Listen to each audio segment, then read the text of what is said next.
And the mom writes in and says, my young child sounds like she's a preschooler, early elementary age child, talks very easily with other children. That's positive, right?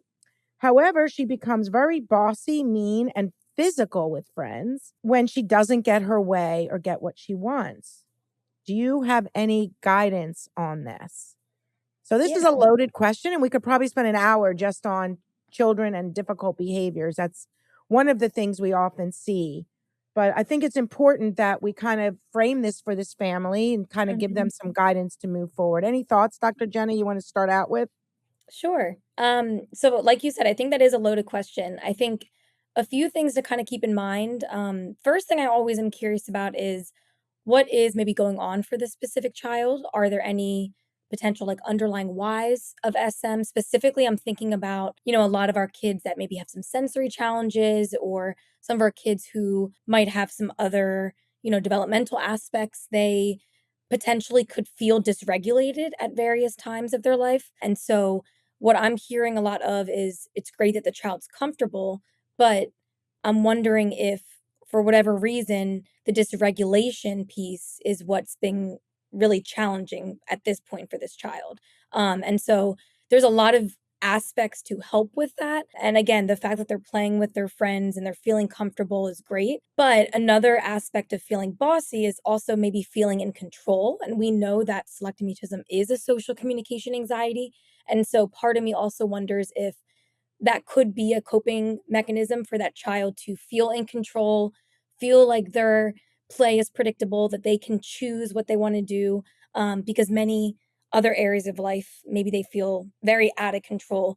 And for a child, I always say for a child, dysregulation is their way of sharing that maybe something is going on, that they're feeling something, right? But as adults, we have the capability of getting our words out and explaining, I'm feeling anxious because of this, or I'm feeling worried because of that. Sometimes, especially, I think you shared as a younger child, we don't always have that dialogue, and that's not even stemming from SM, that's just from a developmental standpoint. So sometimes when I see kids that maybe act out in certain ways, it's also maybe something, again, like that underlying piece that I think is really important to explore because as we know, SM is so much more than not speaking. So very loaded question, but those are kind of some initial thoughts that I have. Yeah, and because SM is a social communication anxiety, we can't, minimize the fact that if a child is acting out and feeling out of control, it could be their anxiety manifesting in a maladaptive way. And sometimes I'll ask a family, and this just happened recently, where we had a early elementary age child that really was, frustrated and can get angry and kind of mean to her friends. It turns out that one of her siblings has a really difficult time regulating his emotions. And so he will act out, he will talk negatively to her, and the family struggles with that older brother. And so one of the questions is there any modeling of behaviors at home that maybe she is seeing? And this, look, your child is an older preschooler, 4.5, 5. What I would say is this is a discussion to have at her developmental level and how it might make her feel when somebody else would maybe talk to her in that way. So in a calm moment, talking about it, dealing with that in therapy.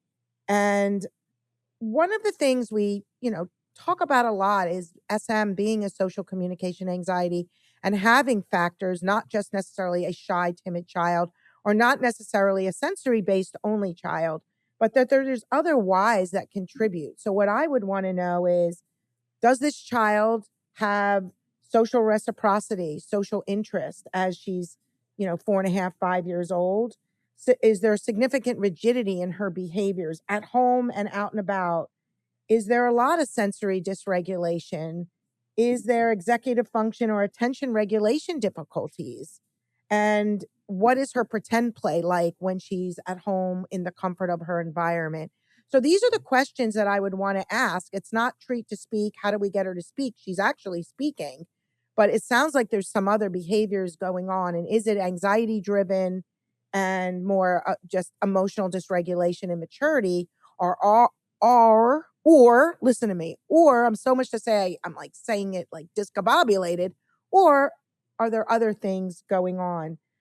Any other comments, Dr. Jenna, on this? No, I think you make a good point. I think whenever we focus on questions like this, I think it's important to keep in mind how is that child engaging in their home environment when they're most comfortable.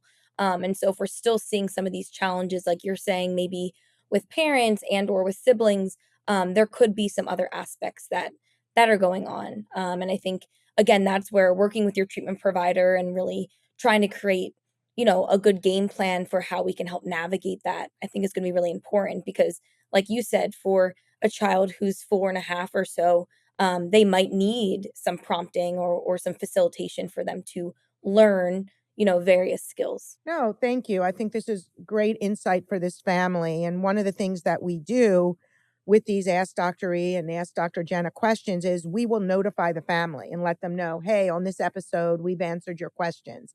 So please know we take this very seriously and we really do appreciate these questions. And one of the reasons I'm so passionate about this is that the questions that you have are probably questions other parents have. So it's helping you, but it's also helping many of our listeners who have similar challenges with their own children. So thank you for submitting this question.